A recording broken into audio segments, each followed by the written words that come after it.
السلام عليكم اخواني اخواتي، كنتمنى تكونوا بصحه جيده وانتم كتشاهدوا هذا الفيديو، تكون احوالكم طيبه وتكون اموركم كامله على خير. اليوم ان شاء الله فيديو جديد غادي نشارك معكم واحد الوصفه زوينه بزاف. بحكم هاد الايام الناس بزاف كتجيهم نزله البرد، الكحبه، الصدر كيكون عامر بالبرد، الصدر كيكون فيه داك الصوت، يعني التصفار في الصدر، سيلان الانف. المهم هاد الوصفه زوينه بزاف لهاد الناس اللي كيعانيو من هاد الشيء. اول حاجه واول خطوه كنديرو كناخدو واحد اللفت يكون المهم تكون كبيره ولا صغيره ماشي مشكل. تقدروا اللفت تنقيوها وتحكوها في الحكاكه وتزيدوا عليها السكر كلاصي. تقدروا تخويوها من الوسط بهذا الشكل هذا، تخويوها من الوسط، انا خويتها من الوسط وزدت عليها معلقه كبيره ديال السكر كلاصي.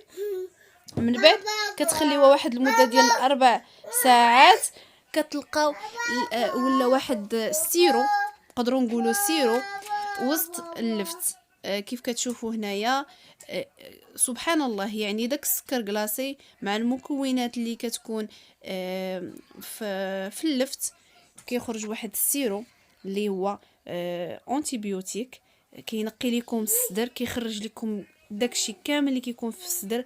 اللي الناس اللي ما عندهم ضيق التنفس، الناس اللي عياو ما يجربوا في الوصفات، كاينه صراحه هاد الوصفه ديال اللفت، وحتى الوصفه ديال زيت الزيتون مع الثوم مع القرنفل مع الخزامه، حتى هي وصفه غزاله. حتى هاد الوصفه هذه جربوها على ضمانتي الناس اللي بقات فيهم الكحبه مده طويله بزاف.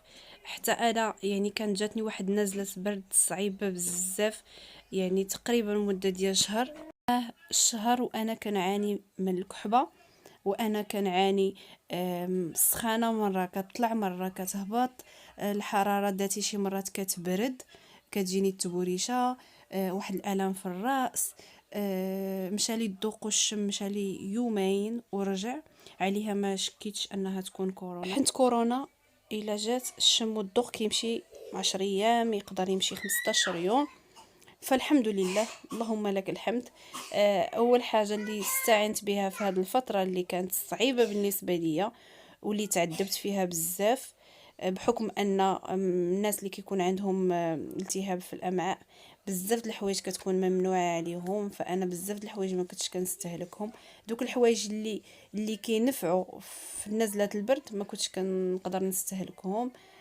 كنخاف ان المهم نهيجوا المصران.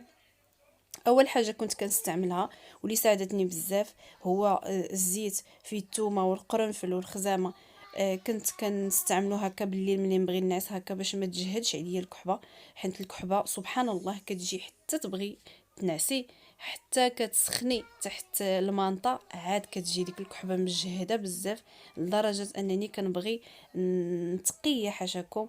فمهم عرفتي، راه كنتفكر هذيك الايام كانت صعيبه بزاف. اول حاجه كيف قلت لكم كنت كنستعمل هذا الزيت، وكنت كنستعمل فيتامين سي، كومبليمون اليمونتير اللي راه شاركته معكم في واحد الفيديو، هو والزنك في هذيك الفتره اللي كانت صعيبه بزاف. فيتامين سي والزنك وفيتامين دي حتى هو كانت جرعات يوميه. المهم راه فيه لا دوز ديالو يمكن 2400 وحده دوليه، راه كنت هو شاركته معكم في واحد الفيديو، نحط لكم اللين ديالو هنايا الا بغيتو تدخلوا تشوفوا.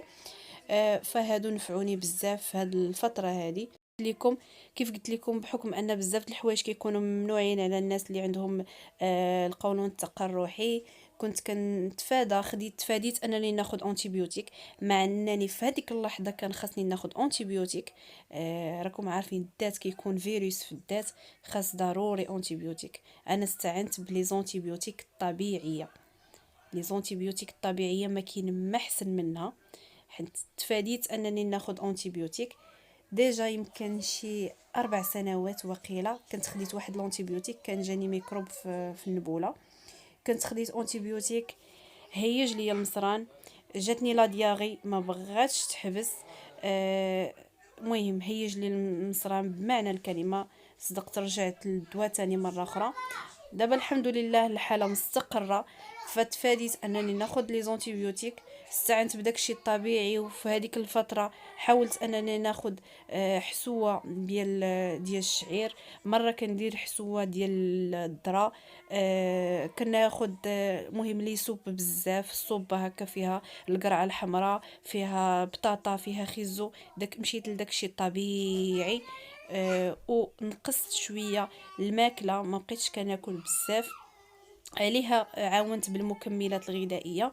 و المهم الحمد لله دازت هذيك الفتره، دازت بسلام، وحنا الحمد لله رجعنا دابا للصحيحه ديالنا الحمد لله. الله يدومها، الله يدومها علينا صحيحه. والله يشافي كل واحد مريض يا ربي، تشافي اي واحد مريض بنزله برد، بشي مرض مزمن، باي مرض يا ربي. والناس اللي مرضين بالسرطان يا ربي تشافيهم وتعافيهم يا ربي، وتعطيهم صحيحتهم وتطول في عمرهم.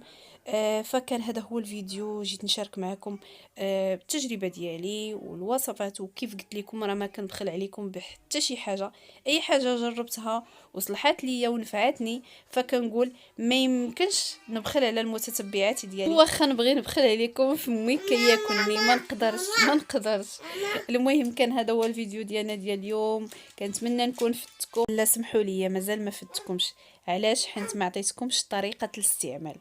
بالنسبه لهذا السيرو هذا اللي كيولي عندكم، غتاخدوه الصباح على الريق، معلقه صغيره في الصباح على الريق ليكم او لوليداتكم الصغار، ماشي مشكل، كيتعطى حتى الوليدات الصغار.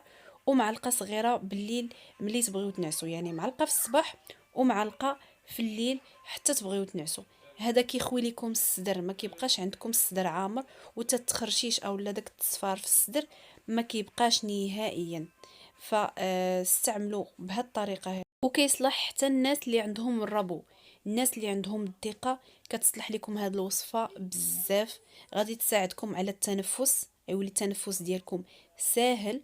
غادي يخوي لكم الصدر الا كانت عندكم ديك الكحه وصدركم عامر، فغادي ينفعكم بزاف.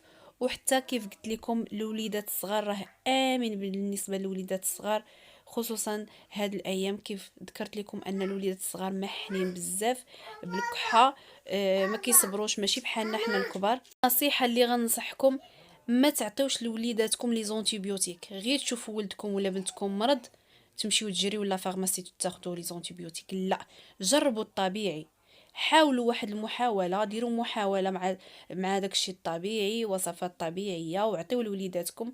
الا شفتوهم مهم ما عطاش نتيجه داكشي، عاد ممكن تمشيو تاخذوا لي زونتيبيوتيك. خليهم اخر حاجه ممكن تستعملوها، اخر حاجه تستعنوا بها هما لي زونتيبيوتيك. والله كنتكلم بحرقه على الوليدات الصغار، حيت فعلا هما فاش كيمرضوا كيتمحنوا، وحنا فاش كنشوفوهم معذبين كتبقى لينا الوسيله السهله هما الادويه، كنمشيو دغيا نجريو نجيبوهم اليوم، ولكن راه كنهلكوا ليهم الصحه ديالهم.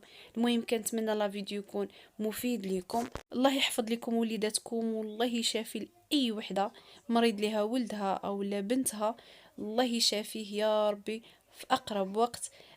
خليتكم في امان الله وحفظه، نتلاقاو فيديو جاي ان شاء الله. السلام عليكم.